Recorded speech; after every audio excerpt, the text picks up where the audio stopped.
atin sa online. Pakibati naman din nyo yung katabi ninyo. Ngitian po ninyo sila. Tingnan nyo po sila, wag ko kayong mahiya. Kayo ayaw nyo magbatian. Magkagalit ba kayo? Ayan. And tayo po yung magkakapatid sa Panginoon Diyos and let's practice that. Amen? Kaya nga, people will know that we are God's people because we love one another. At wala hong halong pagkukunwari dapat, di ba? Kaya nga dito pa lang, dapat pinapractice na ho natin yan. Now, praise God, tayo po ay bilis ho ng panahon. Ano ho? Isang buwan na ho ang nakalipas na ating pinagdiriwang ang Mission Month. And I praise the Lord kasi pinapaalala sa atin na ang buhay natin ay hindi lang para kumain, magising, magtrabaho, ngunit meron tayong misyon na ginagampanan. Yung buhay natin ay may saysay. Hindi lang tayo trying to exist, but we are to live. Kaya naman po, simulan po natin sa kwento ng ganito. Meron pong isang lalaki na isa ho siyang, nandun po siya sa Heathrow Airport at nakaupo siya sa loob ng eroplano at na-meet niya isang babae. At ang sabi niya, siyempre, ito po ay British. Sabi, hello, sabi niya ganun. So sabi yung babae naman, hello. Nagbabatian po sila. At mamayang konti, sabi niya, saan ka papunta? So, hindi ko na po Englishin. Kasi mahirap gayahin. Sabi niya, where are you going? Mga ganun po yung style nila kasi British nga po. Sabi niya, so sinabi niya kung saan pupunta. Sabi niya, ikaw naman, saan ka papunta? Sinabi niya rin. Mamaya konti, sabi niya, anong ginagawa mo? Anong trabaho mo? Tapos, siyempre, sinagot din ng babae. Tapos sabi niya, ikaw, anong ginagawa mo? Ito po nakakatawa niyang sagot. Sabi niya, tinanong na, ano yung ginagawa mo? Well, sabi niya, I work for the global enterprise. Can you imagine? Ang sagot niya po ay, ang trabaho ko ay kabahagi ako ng isang pandaigdigang negosyo. Grabe, no? Parang, wow! Anong ibig mong sabihin? Sabi niya, sigurado ka? Yes, I do. Sabi niya, I said, we got outlets in nearly every country of the world. Sa bawat bahagi ng bansa, meron kami. Sabi niya, talaga? Sabi niya, yes, we have. I said, we got hospitals, hostels, sabi niya, homeless shelters, orphanages. Wow, sabi niya, and we do justice work, we do reconciliation work, we do educational work, we do marriage work. Sabi niya, I said, basically, we look after, sabi niya, people from birth to death. Grabe, no? Bigat ito trabaho to. And we deal in the area of behavioral alteration. Sabi, wow! Sabi ng babae, sa sobrang lakas, nagising yung lahat. Nakinig sila gano'n. Wow! Nagulat to sila lahat eh. Sabi niya, and what is it called? Anong tawag dyan?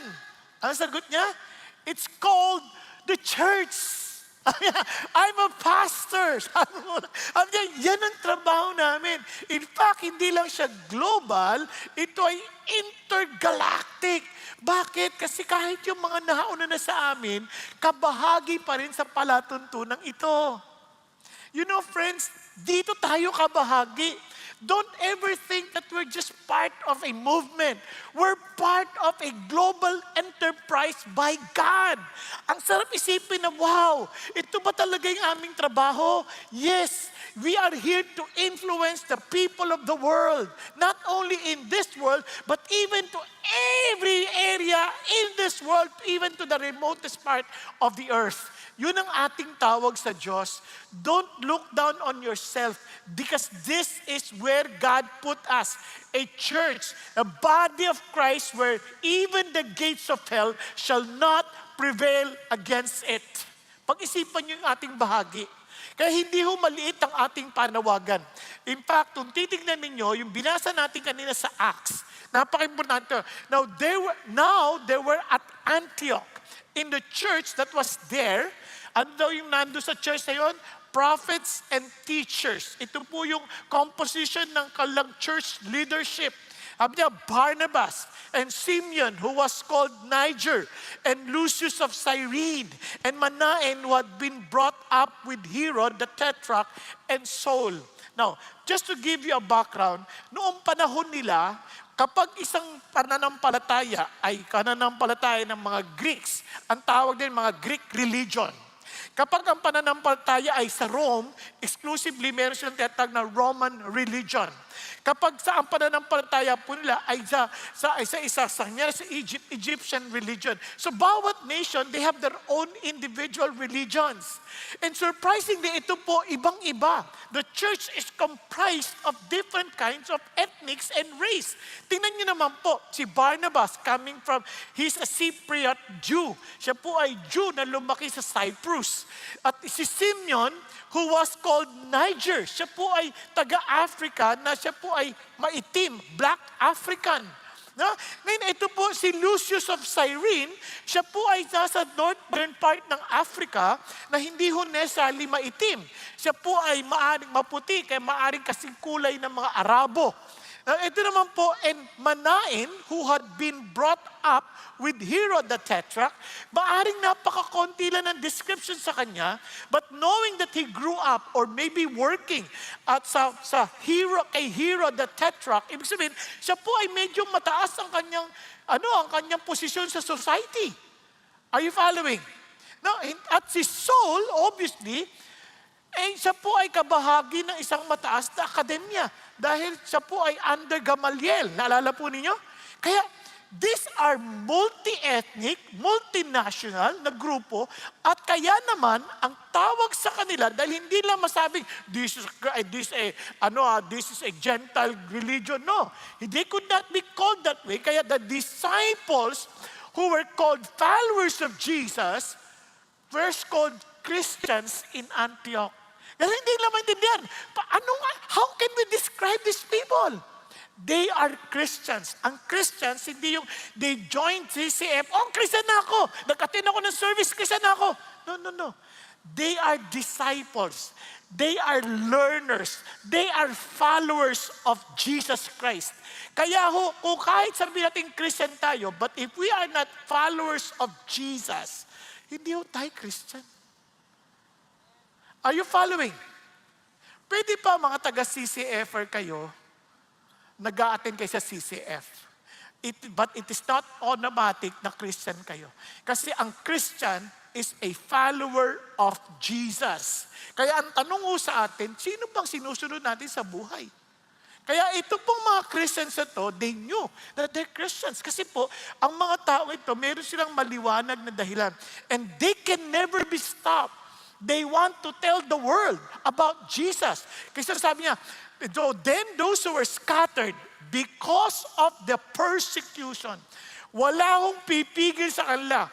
Bakit? That occurred in connection with Stephen made their way to Phoenicia, Cyprus, and Antioch. Ang lalayo na hong lugar yan. They were scattered, speaking the word to no one except Jews alone. At that time, dahil si Jesus is the fulfillment of the Old Testament prophecy na nasa Jewish religion, ang isip nila, this is first to be preached among the Jews. Kaya lang, hindi ho napigilan ito. But there were some of them, men of Cyprus and Cyrene, who came to Antioch and began speaking to the Greeks and also preaching to the Lord Jesus.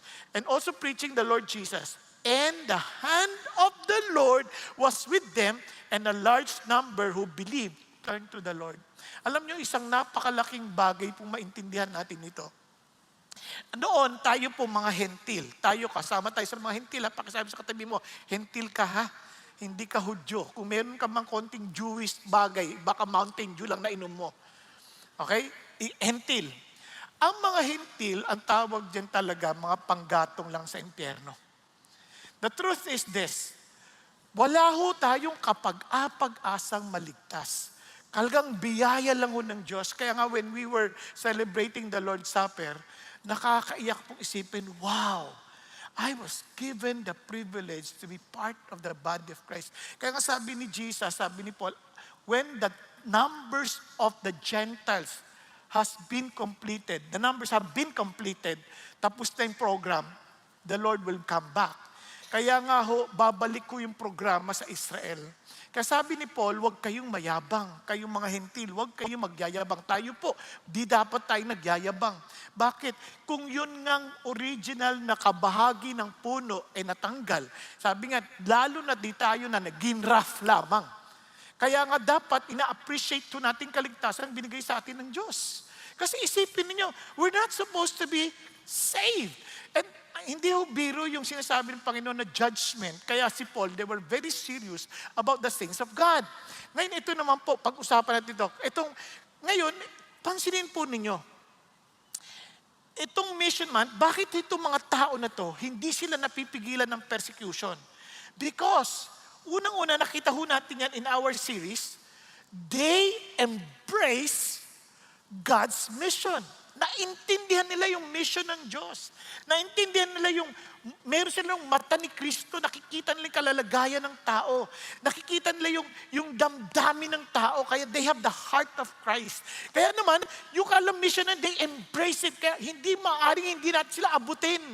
When they need Jesus, they are in pain, they are distressed, they are dispirited, they are like sheep without a shepherd. Kaya naman, hindi lang yun. They are willing to go for the greatest purpose. Isipin niyo naman ang buhay ng maraming tao. Even to some of us, if we are honest, ang lungkot ng buhay ng maraming tao. Babangon sa umaga, papasok sa opisina, pagkatapos magtatrabaho, kakain, pagkatapos uuwi, na nagdadabog ang puso dahil pagod na naman, ang hirap magbiyahe, ang traffic, pagdating sa bahay, anong dadatnan mo? Isang asawang pagod din ang muka, pagod din ang mga itsura, tapos nag-aaway pa kayong dalawa, dadagdagan pa ng mga anak na humihingi ng baon at nagpapaturo mula ng kanilang mga subjects para gawin ang kanilang mga assignment. Kahit yung ganyang buhay? Hello? Tignan nyo, iba sa inyo malungkot na eh. Ganyan na kami. And sabi ng Diyos, man, hindi ganyan ang buhay. There is a greater purpose. In fact, you can go for a greater purpose. Hindi doon sa parang puro trabaho ang iniisip natin.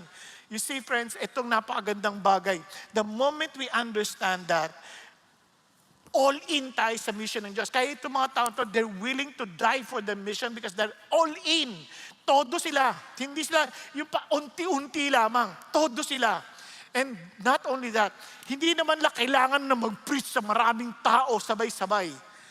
They are just doing it one soul at a time, one step at a time. Now, pag-isipan niyo ito mabuti bago kayo umalis. Tingnan niyo si Paul. I do not consider my life of any account as dear to myself, so that I may finish my course and the ministry which I received from the Lord Jesus. No, tigil mo tayo doon. Anong mission ninyo sa buhay, o tayo, anong mission natin sa buhay na handa nating ipagpalit ang ating buhay sa mission na yon? Have you ever asked that? Na kayo po, tinanong niyo, ano yung handa ko ipagpalit? Sa totoo lang ho, marami sa atin, hindi man lang natin iniisip, pero marami tayong ginagawa na handa natin ipagpalit ang ating mga buhay. Handa natin ipagpalit para lang sa sandaling pleasure, sa mataling kasiyahan. Handa natin ipagpalit ang ating pamilya, handa natin ipagpalit ang ating kinabukasan, handa natin ipagpalit ang ating tulog para lang sa sandaling kaligayahan. Minsan nagtatrabaho tayo to the point of exhaustion. Para saan? Para sa inaasahan nating kinabukasan na akala natin yun ang ating misyon. Magkabahay lang ako. Pag nagkabahay na ako, masaya na ako. Nung nagkabahay ka, binahalang. Yun ba yun? Yun ba yung pinaka-mission mo na? Handa kang iwanan ng pamilya mo, pumunta ka sa ibang bansa para itaguyod ang pamilya. Ano nangyari? Nagtaguyod ka ng ibang pamilya. Ang lungkot, di ba? Bakit? Pagdating pala doon, ang lungkot pala. Pagdating doon, pagbalik mo, ang gulo-gulo na rin ang iyong sariling pamilyang gusto mo itaguyod. Yun ba yung mission na handa mo ipagpalit ang kahit anumang bagay? Pag-isipan ninyo mabuti. Maraming inuubos silang mga bagay-bagay na sa buhay na they're willing to give everything Pero meron pong masigit na magandang misyon. Tingnan niyo pong sabi ni Paul, ano yung handa niya ikamatay? To testify solemnly of the gospel of the grace of God. Now, alam niyo po bang yung mission na yan, sabi niya, I am willing to die. I don't even count myself. Parang kumbaga, important. Parang hindi importante sa akin, just to finish this course. Just to finish this mission. Ano bang meron dyan sa mission na yan?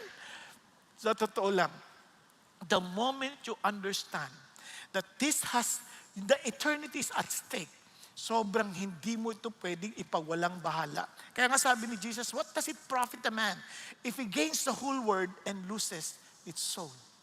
Pag-isipan niyo mabuti. Kaya tingnan niyo po, alam niyo po ba, kung naintindihan natin ito, yan din ang misyon ng bawat isang Christian na totoo. Yung sumusunod kay Jesus, tingnan niyo. But you will receive power when the Holy Spirit has come upon you. Kasi kung ikaw'y walang Espiritu ng Diyos, hindi ka Christian. Kung ikaw'y may Espiritu ng Diyos, ikaw ay nasa Panginoon. Nasusundan natin. And you shall be my witnesses. Balikan natin. To testify solemnly of the gospel. Ano bang ginagawa ng witnesses? To testify. No, hindi ka tinawag ng Diyos para maging lawyer, para ipagtanggol mo yung... Hindi. Just to testify as witnesses, anong ine-expect sa atin? Just to tell them what we saw. Just to tell them what we know. Tama ba? Hindi mo kailangan makapagtalo. Hindi, ito dapat ayon sa Biblia. Walang ganun. Hindi ka tinawag maging lawyer. Ang tawag sa'yo, to testify. To be witnesses. Kaya nga, mukha mo palang alam na nilang mayroong ang alam eh. Kaya alam niyo, nalulungkot ako sa atin, minsan tayo na lang ha. They want to know that Jesus Christ is true in us, through our love for one another. Alam niyo dito, minsan tayo na lang, ang susungit natin sa isa't isa. Hindi tayo nagpapansinan sa labas. Tayo na lang yan. Pag gabi ng Aser, magandang gabi po. Ano ba yan? Pinaglilingkuran ka yan. Alam niyo bang ibang Aser dyan kaya kang bilhin? Sa totoo lang. Yung ibang Aser dyan ang yayaman, pero kaya lang kang bilhin, pero hindi mahalata sa mga itsura nila. Kasi ang babait, magandang gabi po. Tas,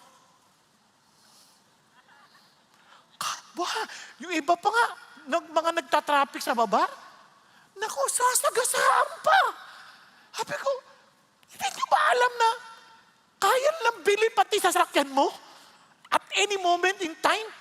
Pero they're willing to serve us. And yet, kitang-kita nyo minsan yung ugali natin. Parang hindi talaga tayo tagasunod ni Kristo. Sorry hindi ko tinutukoy yung mga tagang panggabi tsaka yung pang alas 3. Atin lang. Di ba? Hindi kaya ako sinasabi sa inyo. Kasi minsan, ganun, akala nila nakukuha sa, ang saya-saya gumantang ganyan. Mamaya, ang sungit, pinagagalitan lahat. Diba, parang, bakit ano akala mo sa mga taong ito? We are people who values life. We value people's lives because God values them. He died for them. He died for all of us. Amen po? Kaya yun lang simple yung kita sa mukha. Bakit kaya yung mga tao dito, paglabas ng service, ang sasaya? Anong sekreto nila? Bakit ang sasaya nila? Pagpunta sa tiendesitas, magbabahid ng parking. Ma'am, magandang gabi po, pambahid po ng parking. Ito po, hindi yung, ma'am, parking. Ang mahal naman! Nagpunta na ako ng service, ito man! Galit na galit pa. Dapat, naku, unang-una, pasalamat tayo. Iba, natatraffic, galit na galit. Pasalamat kang natatraffic ka. Bakit? Ibig lang sabihin, may kotse ka. Kasi kung hindi ka na-traffic, wala kang kotse. Ang tagal namin naglakad, palabas. Pasalamat ka, naglalakad ka. Yung iba nga, hindi makalakad. Hello? Pag-isipan nyo lang mabuti, ang dami natin dapat magpasalamat sa Diyos. Kaya alam natin, we are followers of Jesus kasi masaya tayo sa puso natin eh. Kaya pagdating sa bahay, magtatakay pa mga kapitbahay, ba't ang sasaya ng pamilya na yan? Hindi yan, ba't kanya yung pamilya kagagaling na sa service, ang saya sila nagbabatuhan ng plato, nagsisigawan. Ganun ba yung gusto nating patotoo? Kaya nga hindi. We are witnesses. We saw how God changed our lives. We saw how God filled our lives with joy. We saw that. Kasi nakita namin ang laking pagbabago sa buhay namin. Nakita, kami personally, alam nyo ba noon, kami pa nag-uusap kami magkakapatid, sigawan. Parang ballpen mo. O ito na. Yung parang, nanghihirap ka na ng ballpen, galit pa. Parang walang pwedeng ano. Pero sa awa ng Diyos, binago kami kasi magkakahiwalay na kami ang tirahan. Joke. Nagkaroon kami ng mas maayos na pagtitingin sa isa't isa. Sa awa ng Panginoon Diyos, nakita ko paano yung tatay ko at nanay ko, paano mag-away noon nung hindi pa sila Christian. Nagsasakalan, nagsisigawan, nagtututukan ng baril. Pero purihin ng Panginoon Diyos, yun ay mga kasaysayan na lamang. Dahil nung si Jesus Christ naghari sa bahay namin, ang huli kong pag-aalala ng buhay pang tatay ko, hinaharana niya ang nanay ko. Sabi pa nga, dahil sa'yo. Di ba? Ako ay... Basta wag natin pag-usapan niya. Pero isang tiyak ako, na bago kumbaga ang klima sa tahanan namin. Kaya, anong mga pinag-uusapan? Papuri sa Panginoon Diyos, kabutihan ng Panginoon Diyos. Di ba ang sarap ng ganoon? It's just a matter of witnessing, telling people what God has done in our family. Ganon din tayo. Kung tayo yung messenger, pag sinabi natin, alam mo, tol, kapatid, alam mo ba, si Jesus, napakabuti. Hey, hindi ako naniniwala dyan. Huwag ka mag-alala. Pinadadala niya lang yung mensahe. Kayo na lang mag-usap. Pinadala niya lang sa iyo na mahal ka niya. Nakuha ninyo? Hindi mo kailangan makipagtalo at mainis. Kakainis itong mga ito. Kaalam mo sino? Mapupunta ka sa impyerno. Huwag na. Hindi kailangan. Tagadala lang tayo ng mensahe. Testigo lang tayo. Hindi natin kailangan silang paniwalain. Kailangan lang natin naniniwala tayo, nakita natin, sinasabi lang natin kung anong ating na-witness. Amen po? Nagkakaintindihan? Kaya, yun ang sinasabi ng Panginoon Diyos. And imagine, ang kanyang tawag, witnesses, to testify. Parehong-pareho. Alam nyo ba kung bakit ang maraming tao, hindi punong-puno ng konsumisyon sa buhay? Sinabi ko noong nakaraan, kasi bakit? Wala silang maliwanag ng misyon. Tingnan nyo, sabi ni Jesus, huwag kayo mag-alala sa inyong mga kakainin, sa inyong mga iinumin, sa inyong mga susuotin. Bakit? Yung mga hindi nakakakilala sa Diyos, yan ang lagi nilang hinahanap. Pero alam yan ng tatay mo sa langit.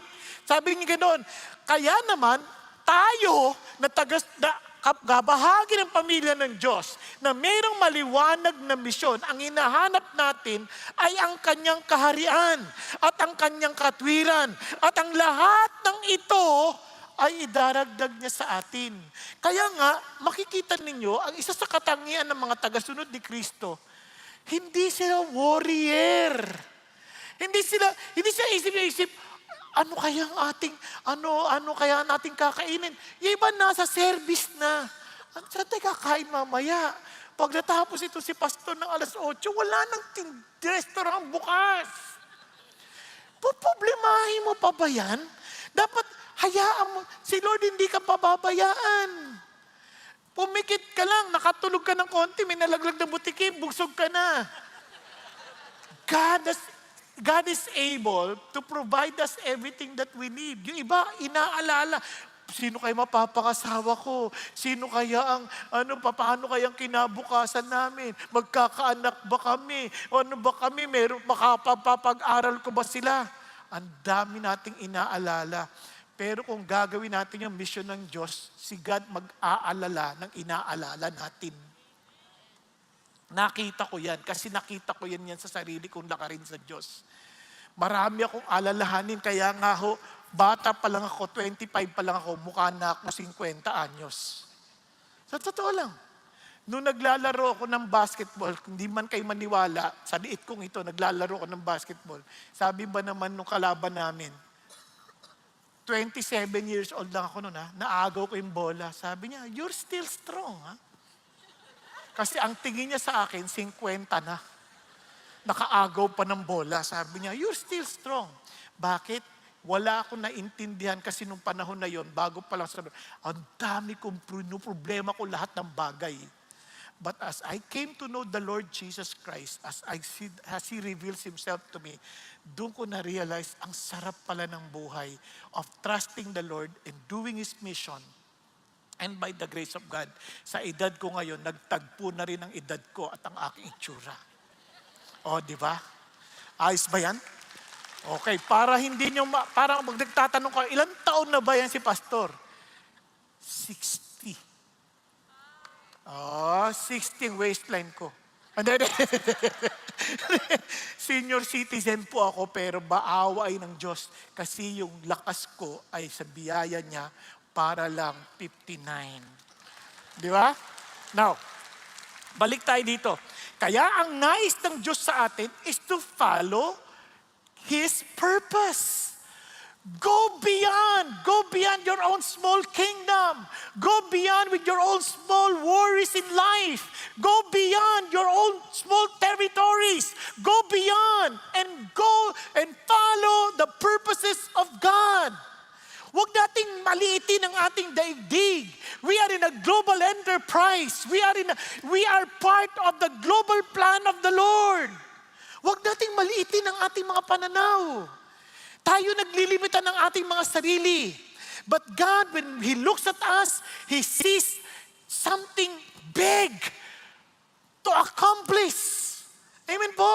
Yun ang nais ng Diyos. Kaya nga naman, tanungin mo sarili mo, bakit ka ba nandito?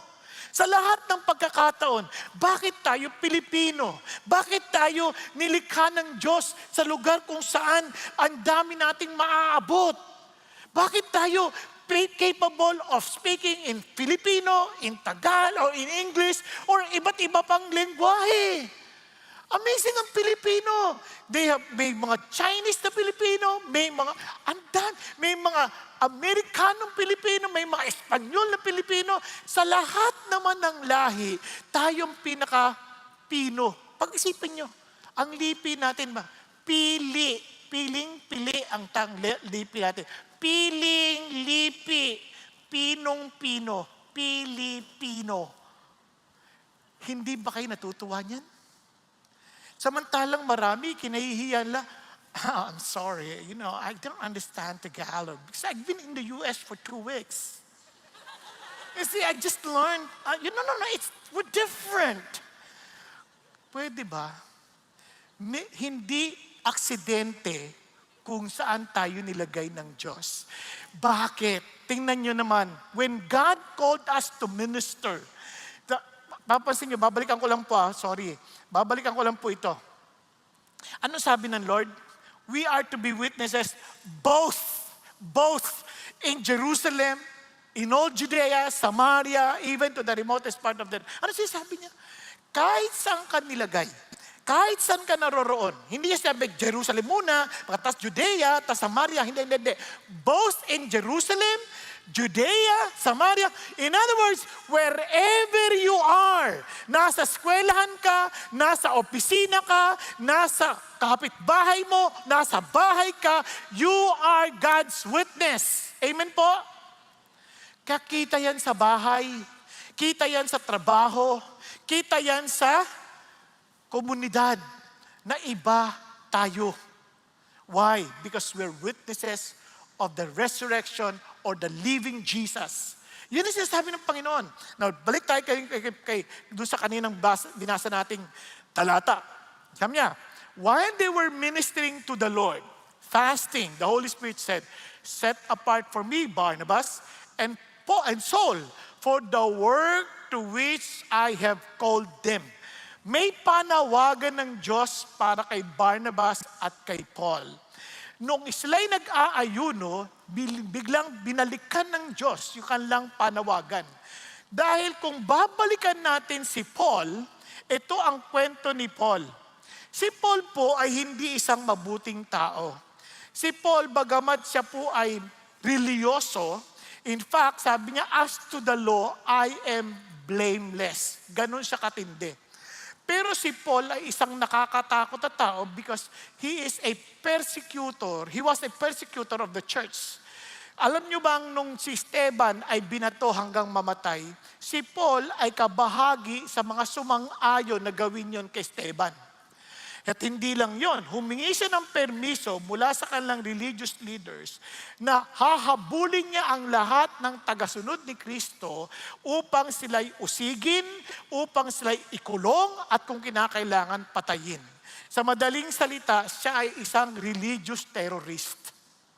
Now, on his way to Damascus, dahil nakatanggap na nga siya ng permiso, on his way to Damascus, nagpakita si Jesus sa kanya. Itong amazing part dito. Ang inuusig niya yung mga tagasunod ni Kristo. Kaya kung tayo man ay inuusig ng sino mang tao dahil sa ating pananampalataya kay Jesus, huwag niyo itong kakalimutan. Jesus will take it personally. Paano ko nasabi? Tingnan niyo sabi ni Jesus kay Paul, Saul, Saul, why are you persecuting me? Tingnan niyo po kung sino yung sinasabi niya, ako pine-persecute mo. Hindi yung aking tagasunod, ako. In other words, pine-personal ni Jesus yun. Kaya whenever people will attack you, remember this, Jesus will take that personally. Are you following? Huwag kang matatakot.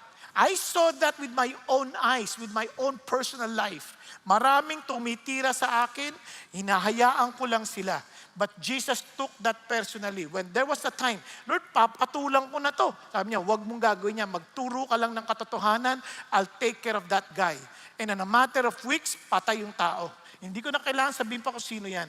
Pero one thing for sure, Jesus will take it personally. Are you following? Kaya huwag ka dapat matakot. Huwag mo intindihin yung mga bumabati ko sa'yo. Huwag mo silang intindihin. Yung mga natutulog habang nagpipreach ka, huwag mo intindihin yan.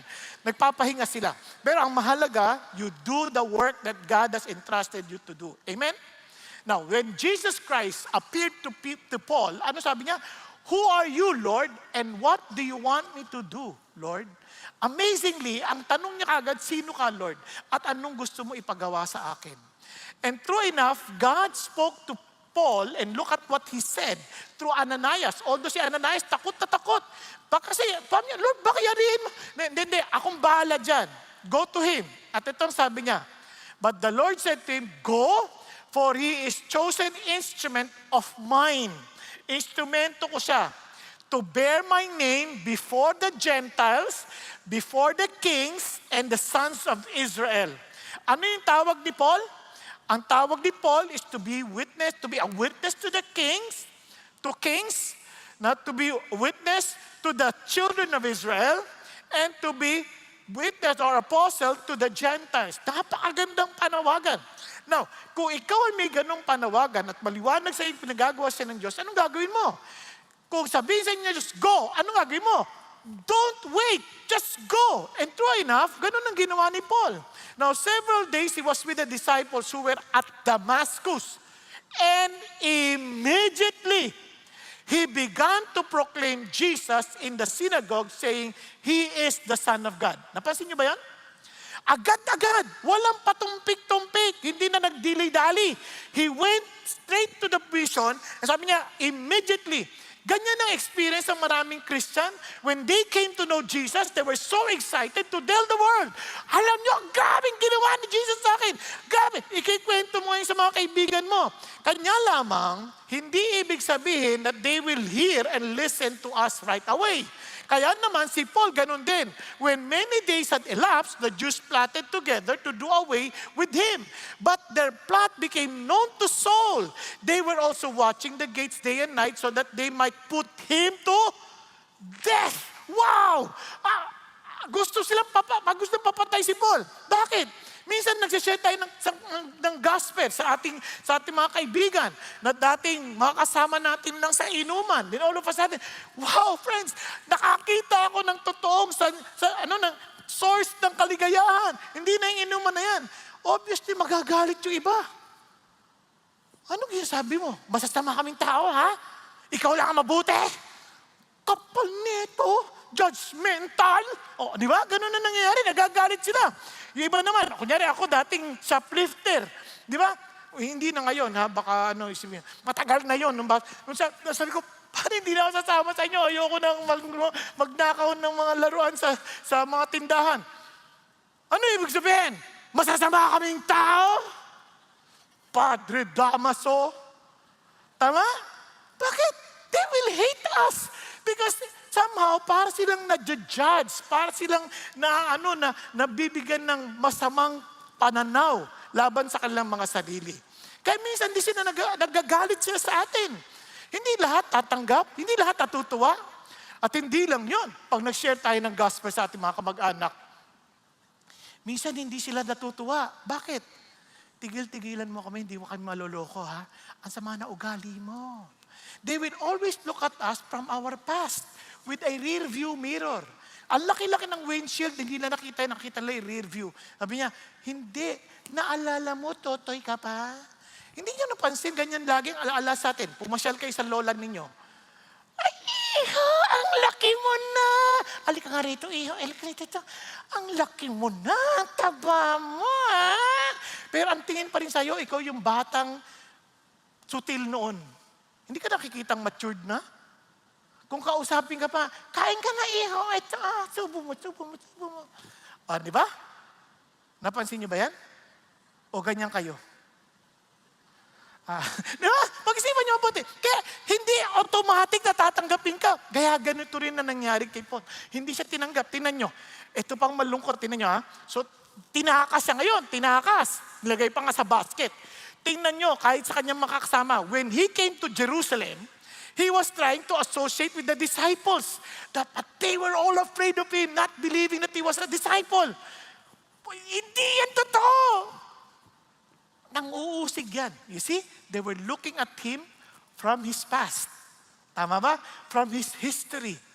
Kaya minsan, huwag kayong ma-offend na nagbago na ako, hindi nyo ba alam? Christian na ako ngayon. Huwag na, hindi mo kailangan ipagpilitan ng iyong sarili. Maging totoo ka lang. Huwag kang mag-alala. Yes, hindi ka nila tatanggapin. Ay, tumigil ka, chismosa ka, kilala ka namin. Di ba? Naalala ko, mangungupit ka. Huwag kang akala mo, makakalusot ka dito, ha? Dahil sa mga anak, ako tigil-tigilan mo ako, sinungaling ang bata ka, ha? Di ba? Minsan ganyan tingin sa atin. Aminin niyo na. Kaya ito lang siyang bagay. Kung totoo kay Jesus, huwag kang mag-alala. One day, they will see the truth. One day. Pero, huwag kang mag-give up. Amen? Huwag kang mag-give up. Kaya naman to si Paul, alam mo ba, bago ito nangyari, nagpunta pa yan sa Arabia. Pero, kapag may revelation ka natanggap, huwag kang automatic na magsasalita ka kagad. Learn to submit to the leadership of the church. Kasi yung gospel is not something that you discovered. Kaya marami naman napaka-passionate, pero wala talaga sa katotohanan. Huwag ganon. Alam mo kagad na sa Espiritu ka ng Diyos kasi you are submissive to the leadership. Kasi yung gospel, pinapasa lang yan. Kaya sabi ni Paul, even if we, or an angel from heaven will teach you contrary to what you have received from us, sabi niya, that person should be accursed. Nasusundan po natin. Kaya, yung gospel na yan, nasa kasaysayan yan, tuloy-tuloy yan. Hindi yan parang biglang, na-discover na namin to. Hindi. Nandiyan lang yan. Hindi yan magbabago. Kaya gusto niyo malaman, balik kayo sa Bible. Kunyari, gusto niyo maintindihan ng gospel, balikan niyo yung Galatians. Bakit? Doon, nireview ulit ni Paul yung ibig sabihin ng gospel sa Galatians. Naalala niyo? Balikan niyo. Basahin niyo yung Romans. Doon, diniscuss niya yung gospel. Yung Corinthians, lahat yan. Makikita nyo sa Bible, consistent yan. Yung gospel mula kay John, yung gospel mula kay Mark, gospel mula kay Matthew, gospel mula kay Paul, gospel mula kay Peter. Consistent yan. Isa lang ka lang sinasabi. It's only through Jesus Christ that you and I can be saved. Wala sa sarili nating merito, kundi sa merito lamang ni Jesus Christ. If they preach another, medyo kabahan ka.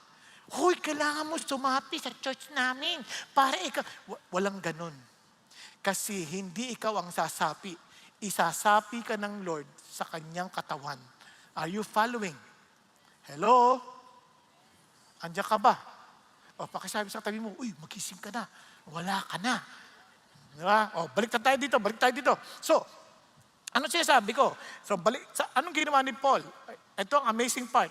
Tuloy tayo. Sabi niya, but Barnabas, itong amazing. Hindi ka man tanggapin ng mga tao, but God will always send a Barnabas, someone who is called to be an encourager. Kasi sabi ganoon, took hold of him and brought him to the apostles and described to them how he had seen the Lord on the road and that he had talked to him and how at Damascus he had spoken out boldly in the name of Jesus. Amazing, no? Buti na lang merong ipapadala ang Diyos. Kaya don't get discouraged. Now, ito po ang kalungkutan. And he was talking, arguing with the Hellenistic Jews. Ito po si Paul. He needs to mature. Kasi nakikipag-away, ha? Nakikipag-argue sa mga Hellenistic Jews. But they were attempting to put him to death. So anong ginawa nila? To protect Paul, pinapunta siya sa Caesarea. Then sabi niya, Paul, umuwi ka na muna sa Tarsus. Alam niyo, ayon sa pag-aaral, in fact, si Pastor Jim, diniinan niya ito kanina, 10 years siya sa Tarsus. Almost 13 years siyang hindi mo siya maririnig kasi nandun siya sa Tarsus. Ano nangyari sa calling niya? 13 years? Parang ano nangyari sa calling niya? Tandaan niyo, God has higher ways than ours. Now, ano yung nangyari sa kanya? He fled to Damascus. He spent 3 years in hiding in Arabia. Rejected by the apostles to Jerusalem. Sent to Syria and Cilicia and eventually back home to Tarsus for 10 years. Ano yan? Sayang. Akala ko ba he was called to be a witness to kings? To be witness to the children of Israel. To be the apostle to the Gentiles. Ano nangyari? Meron na ba siyang king na naministeryuhan? Meron na bang, yung sa Israel, tinanggap ba siya? Hindi siya tinanggap. Nagministeryo siya to the apostles of the Gentiles. Inaway pa nga siya, hindi pa talaga hintil yung kausap niya. Kasi yung mga panahon na yon, bagamat hindi pa, ang tawag yan, not yet and rejected, but you are being molded by God Himself to be the Paul that God designed him to be. Nagkakaintindihan. Pero isang bagay lang ng katingaan ng Christians, kahit na hindi pa sila tanggap, they keep on growing in their relationship with Jesus Christ. They keep on loving Jesus. Katinan yung mga characteristics mga Christians sa Acts, for example, they were continually devoting themselves to the apostles' teaching and to the fellowship, to the breaking of bread and to prayer. Lagi sila nagpe-pray. Alam niyo ba, apostles' teaching? Sa ating ginagawa natin, anong ginagawa natin? We study the letters of Paul, the letters of Peter. Those are apostles' teachings. Naintindihan? So we keep on growing. Hindi lang yung, tinan niyo pa paano sila mag-fellowship. Day by day, continuing with one mind in the temple. And breaking bread from house to house. Nasa temple na, nag-house to house pa. Kumbaga sa atin, meron na tayong ditong service, sa congregational service, tapos meron pang small group. Gaano kadalas? Day by day. Wow! Yung iba sa atin, tamad na tamad. Uy, asama kayo sa D-group. Busy. Anong mission mo ba talaga? Na dapat mong unahin, na willing ka ipagpalit. Diba? Alam nyo, dito lang, pag-isipan nyo mabuti, sino nagpo-provide sa atin? Si Jesus, tama? Nag-agree kayo, ha? Kung sakaling bibigyan kayo ng $1,000 tuwing a-attend kayo ng small group at a-attend kayo ng service another $1,000, a-absent kayo? Alam nyo bakit? Kasi isip natin, ito ang provision. Kaya tayo minsan di umaten, akala natin ang provision will come from our own effort. The Lord will give us what we need in His time. In His perfect time. Are you following? Andiyan pa ba tayo? Hello? Kaya, let's put God first. Hindi ko sinasabi, wag na kayo na magtrabaho, mag-attend na lang kayo. Hindi ko sinasabi yun. Ang sinasabi ko, be responsible, but at the same time, without neglecting what God has told us to do. Kaya when God tells us to go and make disciples, hindi ako marunong. God has provided us training. Dito lang sa ating ministry. Grabe ang binigay sa atin ng training. Tinan nyo ha? Ano sabi ng Lord sa atin? God has given us what? Apostles, prophets, evangelists, pastors, and teachers. Anong gagawin? To equip the saints for the work of service, to the building up of the body of Christ, until we all attain the unity of the faith and the knowledge of the Son of God, to a mature man, to the measure of the stature which belongs to the fullness of Christ. Ano ibig sabihin yan? Christ-likeness. Now, tanong, by God's grace, God has given us our leaders to be faithful to this call. Kaya meron tayong GLC training. May training on how to evangelize. May training on how to disciple. May training on how to go to a mission, to a short mission trip. Sa ICP, yung beyond. They give all opportunities. Ang kulang na lang kasi pag gusto, maraming paraan. Kapag ayaw, maraming dahilan. Makisabi sa katabi mo, saan ka dun? Pag-isipan niyo mabuti. And we also train people sa ating mga kanya-kanyang small groups. Kaya tayo na, pagdating natin sa harapan ng Diyos, hindi natin pwedeng sabihin, Lord, hindi kami na-train. Lord, wala kaming opportunity. Lord, wala kaming pagkakataon kasi busy kami. Sasabihin ng Lord, excuse me? May training online, may training. Ang totoo niyan, ayaw mo. You lazy servant. Yun lang sasabihin ng Diyos. Gusto mo bang marinig yun? Huwag kang tamad, sabi ng Lord. Be a faithful servant of the Lord. Well done, good and faithful servant. Praise God. Kayo yun. Kayo yung tinutukoy ng Lord. Yung mga nasa... Okay? Naintindihan? Kayo yun, ha? Kaya huwag kayong magpapaka-ano. Ano sinasabi ng Diyos sa atin? Mga kapatid, ito pang matindi. Now, ito na. Bakit inalaw ni God yan na parang nadilata si Paul? Kasi He wants us also to realize na hindi kailangan mga super Paulistic type na mga tao ang gagamitin ng Diyos. Even the people who are not known, people are not even recognized. Tingnan nyo, they were some of them men of Cyprus, Cyrene, who came to Antioch and began speaking to the Greeks and preaching the Lord Jesus.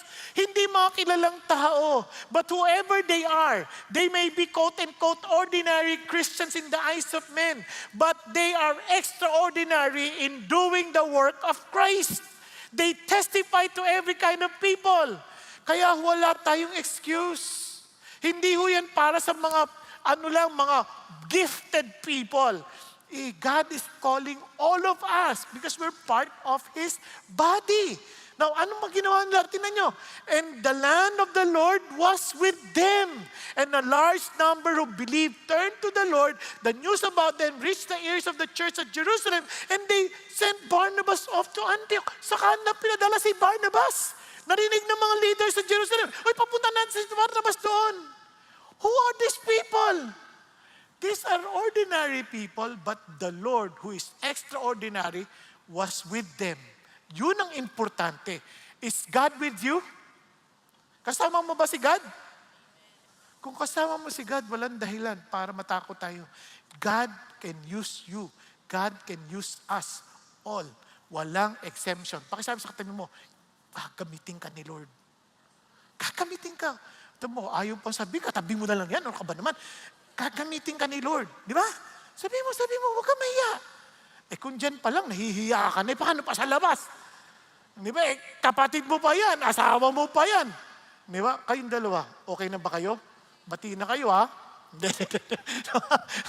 Sabi niya, come on. Tinignan sa amin, Lord. And, He left for Tarsus, sinanap niya si Paul. Pawakas. They looked for Saul, and when he had found him, he brought him to Antioch. And look over this. For an entire year, isang taon, they met with the church and taught considerable numbers. Now, look at this. Now, kaya ang tanong sa atin, ba't nga ba tayo nandito? Yan. Bakit sa CCF? Sa dami naman churches dyan. Bakit sa CCF? At kung hindi ka man taga CCF, ba't ka napunta rito? May dahilan ng Diyos. God wants to make use of you. God wants to remind you that you are part of His plan, of His program. Now, ito ang amazing part. bumalik na yun si Paul. Sabi niya, now, naalala niyo yung tawag ni Paul? God reminded him, okay Paul, ito yung tinawag sa inyo. You are to preach to the king, you are to preach to the people, the children of Israel, you are to preach to the Gentiles. Kaya naman, Paul started the journey. At ito nga pong kanilang ginawa. From Antioch, he went to, mababasa niyo yan sa Acts 13. Nandito sila, pumunta sa Salamis, then he went to the at Perga, Antioch, then Iconium, Lystra. Dito sa Lystra, ginulpi pa siya dito, pinagbabato siya. Tapos, bumangon na naman, bila na naman. Amazing si Paul. Pwede na sana siyang dumiretso ulit sa Antioch. Mabilis na sana dito, pero hindi. Binalikan niya ulit sila just to remind them of the Lord. But have you noticed, dito lamang siya sa pamilyar niyang lugar. Diyan lang siya nagsimula. Hindi niya pa, he did not go beyond. Now, ito po ang amazing part. When they started the ministry, parang dyan lang sila nagsimula sa area kung saan siya na lumaki. Until the Lord, ayan na, nilawakan niya yung kanyang border. They passed through Phrygian and Galatian region having been forbidden by the Holy Spirit. Holy Spirit ang pumigil? Yes. Kasi, ito pa, and they become to Mysia, they were trying to go to Bithynia, and the Spirit of Jesus did not permit them. Si Jesus, hindi rin siya pinayagan? Yes. Bakit kaya? And passing by Mysia, they came down to Troas. Pag tinignan niyo yung biyahe, mula dito, papuntang Troas, putol na. Dagat na. Tama? Bakit kaya? And he saw a vision. Ano yung vision na yun? That there was someone from Macedonia calling him to come. Diba? They're asking him. Ang totoo niyan, ibig sabihin, tatawid siya ng Philippi. Tama? True enough, pinasok na ni Paul yung Philippi and hanggang sa, mapapansin ninyo, yung kanyang biyahe, tumawid na, nilagpasan niya na yung Troas. Nakuha? He went beyond. Now, hindi lang yon. Mula rito, sa kanyang pinagministeryohan, the Lord caused him to minister. Kung ito lang dating inaabot niya, the Lord caused him to reach Spain. How I wish we still have much time to discuss this, pero ito ang amazing part. God wants to fulfill in the life of Paul yung pong Great Commission to go to all the nations, as in to go and make disciples of all nations. At umabot po yun, and hindi lang po yun, halos itong area ng Europa, naabot po yung Roma. Kaya mapapansin nyo, by the grace of God, umabot po yan sa ating panahon. Are you following? Kung hindi naging tapat si Paul, ano kaya tayo? Pag-isipan niyo mabuti. Kaya, to all the more appreciate what God is doing in the ministry. Pakinggan ho natin anong ginagawa ng Diyos sa ministry natin sa pamamagitan ng ating department ng ICP o International Church Plan, yung pong beyond